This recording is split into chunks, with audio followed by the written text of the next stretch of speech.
c'est Auroville, hein. Auroville est-elle une secte? Les gens, ils sont complètement sectaires, les deux. Mais que cachent donc les Aurovilliens? Vous suivez, là? Là oui. Ah non. Je peux enlever, y a pas de problème. Quels sont tous ces mystères et ce secret autour d'Auroville? Non, justement, ils veulent pas en parler. À chaque fois, je prends un stop. J'ai infiltré la ville sans loi ni argent. J'ai navigué dans ses bas-fonds et ses tréfonds pendant plus de 15 ans et je suis devant vous aujourd'hui afin de vous révéler les résultats de mon enquête journalistique. Yo, salut les potos, c'est Max. J'espère que ça roule pour tout le monde. Happy New Year to everybody. Une bonne année à tout le monde. J'espère qu'elle sera aussi bonne pour vous qu'elle va l'être pour moi. Parce que pour moi, ça va déchirer, c'est clair. Première vidéo de l'année un petit peu particulière. Le jeune youtubeur que je suis essaie d'apprendre des meilleurs. Et j'ai cru comprendre que si on veut faire des vues sur YouTube, il faut faire du putaclic et du sensationnel. La vérité, on s'en contrefout. L'important, c'est de susciter des émotions et de la controverse. Plus sérieusement, lors de mon dernier live, un abonné, désolé, je me souviens plus qui, mais merci à toi, me dit, et il y a la chaîne Léonard qui a posté une vidéo sur Auroville, et il dit que c'est une secte. Et bon, je note, mais en général, ce genre de truc, les collègues aurovilliens et moi-même, on s'en tamponne le coquillard, parce qu'on a l'habitude. Dès qu'il y en a un qui veut faire des vues, il vient à Auroville raconter de la merde. Il n'y a pas que les youtubeurs, hein, il y a aussi des fois les chaînes de télé ou des journaux. Ils veulent faire du sensationnel, bon, voilà. C'est d'ailleurs une des raisons pour lesquelles on n'aime pas trop les caméras dans le coin. Par curiosité, je suis allé jeter un œil. Et bon, je connaissais pas du tout, j'avais jamais entendu parler, je tape Léonard, Auroville. Et là, merde, 1 million d'abonnés, et même plus. Et on avait une star à Auroville et on le savait pas, bordel. Et par contre, moi, je suis jaloux. 1 million d'abonnés, j'aimerais bien. Allez, abonnez-vous, activez la petite cloche, s'il vous plaît. Je jette un œil sur la chaîne pour voir de quoi ça parle. J'ai pas regardé les vidéos, si ce n'est celle sur Auroville, et puis j'ai regardé aussi celle où il parle de son business de café. Et mais voilà, bon, c'est du, comme je disais, c'est du putaclic, c'est du sensationnel, aucun contenu de fond, bon, c'est du divertissement, quoi. J'ai rien contre, hein. Et Léonard, faire du putaclic et du sensationnel, il le fait bien, ouais.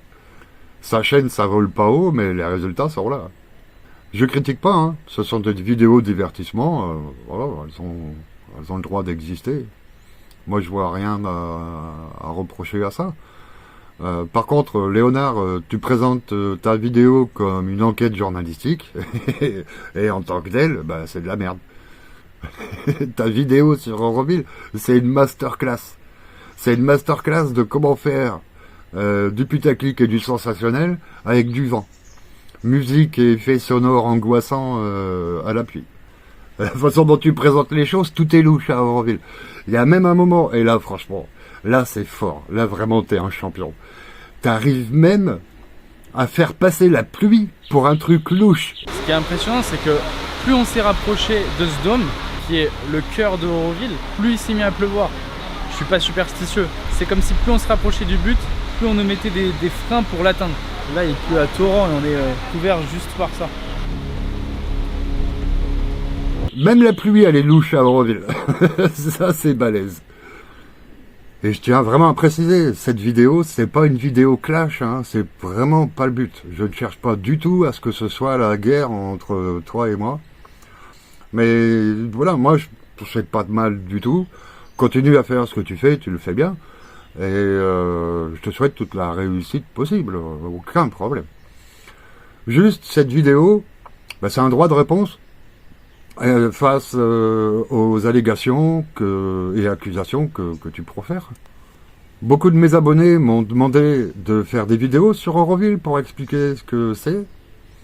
Et je me suis dit que c'était une bonne opportunité de prendre ta vidéo, et qui est bourrée des clichés parmi les plus fréquents au sujet d'Auroville, pour les débunker au fur et à mesure. Ça va être un super support pour ça. Pour ceux qui ne me connaissent pas encore, je m'appelle Max, J'ai 49 ans, j'habite à Auroville depuis 2009, donc ça fait un peu plus de 15 ans. Il me semble que je suis bien placé pour répondre à 2-3 questions concernant l'endroit. Par contre, je dois préciser, par honnêteté intellectuelle, que je vais quitter bientôt Auroville dans quelques semaines, suite à certains événements qui se déroulent depuis 3 ans. Auparavant, Auroville était financé sur fonds privés et géré, gouverné par les Aurovilliens eux-mêmes, selon un système plus ou moins un système démocratique un peu particulier. Et le gouvernement a décidé de reprendre la main complètement. Et depuis, les choses sont difficiles pour un certain nombre d'entre nous. Et moi, je fais partie des lâches qui ont décidé de fuir la bataille. En fait, j'ai tout simplement pas les moyens de me battre et j'essaie de sauver mon cul. Mais ça m'interfère que très peu ces 3 dernières années avec le gouvernement. En fait, sur ce qu'est Auroville, pourquoi il a été créé et ce qui s'y passe. Je vous invite au passage à vous abonner sur ma chaîne, parce que pour l'instant elle est encore très jeune, il n'y a pas beaucoup de vidéos, mais bientôt il y en a d'autres qui vont apparaître. Je vais aller visiter l'Asie du Sud-Est avec mon sac à dos, je pars à l'aventure et je vais documenter ces aventures sur cette chaîne. Donc abonnez-vous, appuyez sur la petite cloche pour être notifié quand je poste une nouvelle vidéo.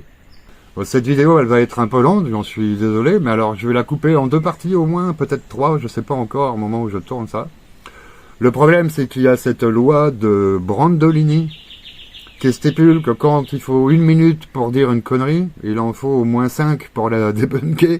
Donc voilà, ta vidéo Léonard elle fait 35 minutes, donc moi la mienne elle va faire un peu plus. C'est bon, vous êtes prêts, bien installés? Allez, on commence. Petit florilège au début de la vidéo, juste pour montrer les meilleurs moments, un petit peu de musique angoissante, je passe. Voici Auroville. C'est une ville expérimentale située en Inde qui a été créée en 1968 et dont le principe est simple, ici, il n'y a pas d'argent. Imaginez démarrer une ville en 1968 où c'était un désert et de déclarer que l'argent il est interdit dans le coin.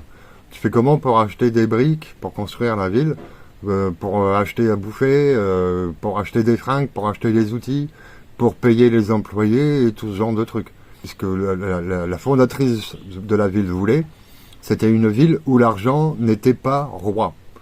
On ne juge pas une personne ici à son portefeuille, à son compte en banque.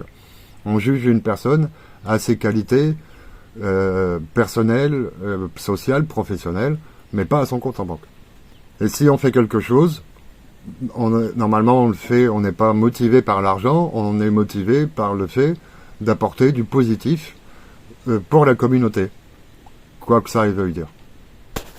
Il y a quelques mois, quand j'avais été en Inde pour la première fois, je voulais m'y rendre pour découvrir leur mode de vie. Mais les réponses que j'ai reçues étaient plutôt négatives.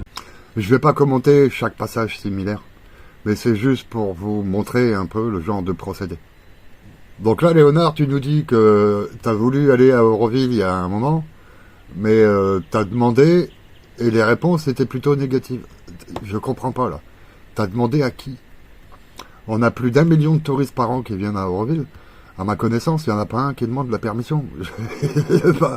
Donc là, c'est juste histoire de faire du négatif, de mettre du négatif dans ta phrase. J'ai voulu aller à Auroville, mais ils n'ont pas voulu. Ça n'a absolument aucun sens. Et une grande partie de la vidéo est bourrée de ce genre de non-sens. Je passe parce que... Voilà, il n'y a aucun contenu. L'idée, c'est juste d'essayer de faire du sensationnel, montrer des captures d'écran avec les mots sectes, avec les mots danger, parler de bizarreries, de secrets, ce genre de procédé, encore et encore et encore. C'est pas très imaginatif, au passage. Là, tu arrives au Visitor Center, donc au centre des visiteurs. À Auroville, on a plus d'1 million de visiteurs par an, de touristes. Donc, tant qu'à faire, on essaie de les catalyser dans certains endroits, parce que sinon, on est envahi partout. Moi, ça m'arrive d'en avoir chez moi qui débarquent, des fois n'importe quand, à n'importe quelle heure. On essaie de catalyser les gens vers ce centre des visiteurs et ensuite vers le batterie, on dire. Auroville, ça a été créé en 1968 par Mira Alfassa. Il y a quand même 2-3 informations qui sont vraies dans cette enquête journalistique. Auroville, créé en 68 par Mira Alfassa, française d'origine égyptienne, de la haute société, qui fréquentait les milieux artistiques parisiens en son temps, qui a côtoyé Toulouse-Lautrec. Dans un de ses voyages, elle rencontre Sri Aurobindo, qui lui-même était un grand philosophe indien. C'est une pointure, c'était une pointure, vraiment. On ne le connaît pas en dehors de l'Inde. En dehors de l'Inde, on connaît Gandhi pour la libération de l'Inde, la libération des Anglais, du joug anglais. Mais Sri Aurobindo, en fait, a été un acteur majeur de cette libération avant Gandhi. Il lui a été d'ailleurs proposé de devenir le premier président de cette nouvelle démocratie indienne à la libération en 1947 et il a décliné l'invitation. Petite anecdote, l'indépendance de l'Inde est déclarée le 15 août 1947 et la date du 15 août a été choisie en l'honneur de Sri Aurobindo, car c'est sa date de naissance également. Auroville n'appartient à personne en particulier. Mais pour séjourner à Auroville, il faut être le serviteur volontaire de la conscience. Alors là, je suis assez étonné, parce que t'as loupé l'occasion de faire encore un petit peu plus sensationnel, t'as enlevé le tout dernier mot qui rend la phrase encore plus bizarre. Ce que l'on vient d'entendre, c'est Maire qui dicte le point numéro 1 de la charte d'Auroville à sa création. Auroville n'appartient à personne, Auroville appartient à l'humanité dans son ensemble. Mais pour séjourner à Auroville, il faut être le serviteur volontaire de la conscience divine. Oh, qu'est-ce que c'est que ce truc? En précisant qu'une des règles à Auroville, c'est que les religions sont interdites ici. Enfin, on a le droit d'avoir des religions, de croire en quoi que ce soit, de faire ce qu'on veut chez nous, mais sinon, il n'y a pas de religion instaurée dans Auroville. Il n'y a pas de religion d'État, c'est ce qu'on peut dire. Mais alors, ça veut dire quoi, cette histoire d'être serviteur volontaire de la conscience divine? C'est bizarre. C'est une secte, ce truc. Je vous explique comme si vous aviez 7 ans. Alors, vous vous souvenez certainement dans certains dessins animés ou BD, et même des fois certains films, vous avez, vous savez, le petit diable sur une épaule et le petit ange sur une autre. Et puis il y a le petit diable qui souffle des conneries, qui souffle voilà, des choses pas bien. Et puis il y a le petit ange de l'autre côté qui dit non, il faut être gentil dans cette vie, il faut faire le bien autour de soi. Et ce genre de choses positives. Notre côté négatif et notre côté positif sont symbolisés dans ce genre d'imagerie. Et quand Mère dit que nous devons être le serviteur volontaire de la conscience divine, c'est ça, ça veut dire écouter sa bonne intuition, écouter la bonne voix intérieure qui nous pousse, qui essaie de nous pousser à faire le bien, tout simplement. C'est vraiment un très gros projet qui a vu le jour grâce à des soutiens internationaux comme l'UNESCO. En gros, à Auroville, c'est fini l'argent, fini le travail, fini la hiérarchie et les tracas. Alors, 4 conneries en 5 secondes. Record battu. Il faut appeler Guinness. Fini l'argent, on en a déjà parlé. Fini le travail. Et on est là pour construire une ville avec tout ce que ça comporte. Pas seulement faire des murs avec une truelle et du ciment. Il faut des profs pour apprendre aux enfants, il faut des mecs pour faire à manger, il faut des gens pour laver les culottes, tout ce que vous voulez, quoi. Des électriciens, des ingénieurs, des mecs qui font les routes. Et il faut bosser à Auroville, sinon la ville, elle arrive comment? Et en plus, quand on est à Auroville, on parle de yoga intégral, on verra ça plus tard. Et le yoga intégral, notamment dans ce yoga intégral, il y a le yoga du travail, le karma yoga. Et le karma yoga, c'est partir du principe que le développement personnel passe également par le travail et en faisant de son mieux. Quand on fait quoi que ce soit, on le fait de son mieux ou on fait rien. Voilà de façon très simplifiée ce qu'est le karma yoga. Mais donc, il y a du travail. Fini la hiérarchie, ben non, elle n'est pas finie la hiérarchie, parce que quoi que ce soit, le travail que tu veux faire, si tu veux le faire correctement, il faut que ce soit coordonné de la bonne façon. Il y a des gens qui savent mieux les choses que d'autres, donc voilà, il y a des personnes qui sont chefs et qui disent aux autres quoi faire.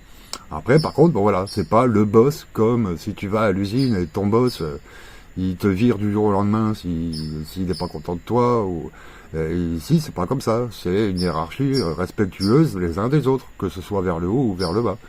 Mais une hiérarchie, il en faut une. Sinon, il n'y a aucune organisation possible. Et fini les tracas, eh ben, je peux vous dire que si les tracas, ça pouvait se revendre, on serait riche et moi, je serais milliardaire.